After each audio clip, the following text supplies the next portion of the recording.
আসল কিডন্যাপারের চেহারা দেখে চমকে গেল সোনা। তারপরেই যখনই কাছে দীপাকে দেখে তখনই সোনা কান্নায় ভেঙে পড়ে বলে, ফুলমা, এই মিশকা আন্টি আমাকে কিডন্যাপ করেছিল।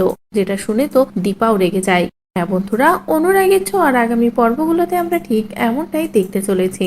সোনাকে মিশকার গুণটা দিয়ে কিডন্যাপ করিয়ে এনেছে ফুলমায়ের লোভ দেখে, কিন্তু সোনা বুঝতে পারে না যে কে কিডন্যাপ করেছে, আসল মানুষটাকে আর কেনই বা এখানে এনেছে। তবে যখনই দরজার ফাঁক দিয়ে আংটিটা দেখে মিশকার হাতে, তখনই সোনার মনে একটু সন্দেহ জাগে। আর এরপরেই সোনা কোনো কিছু বোঝার আগেই যখনই দীপা সূর্য সোনাকে বাঁচাতে ওই গোডাউনে চলে আসে এবং সোনাকে বাঁচিয়েও নেয়, ঠিক তখনই সবার চোখকে ফাঁকি দিয়ে মিশকা আবারও সোনাকে নিয়ে পালায়। সোনাকে নিয়ে এভাবে পালাতে থাকলে তো মিশকাকে দেখে, মিশকার হাতের আংটি দেখে সোনা বুঝতে পারে যে তার মানে মিশকাই তার কিডন্যাপটা করিয়েছে।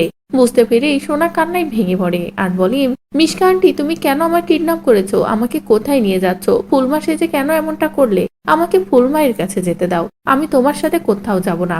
তখনই মিশকা রেগে যায় আর বলে, তুই যাতে আর কখনো ফুলমায়ের কাছে যেতে না পারিস সেই ব্যবস্থাই আমি করব। বড্ড ফুলমায়ের প্রতি ভালোবাসা, আজ সব ভালোবাসা আমি শেষ করব। তারপরে আমার রাস্তাটাও পরিষ্কার হয়ে যাবে। যেটা শুনে তো সোনা আরো বেশি কান্নাকাটি করতে থাকে। এদিকে দীপারও কষ্টের শেষ থাকে না সোনাকে খুঁজে না পেয়ে। দীপা অস্থির হয়ে খুঁজতে খুঁজতে যখনই আবারও সোনার কাছাকাছি পৌঁছায়, দেখে যে মিশকার কাছেই সোনা আছে, তখনই দীপা অবাক হয়ে যায়। এদিকে সোনা তো কাঁদতে থাকে আর বলে, ফুলমা, তুমি এসেছো?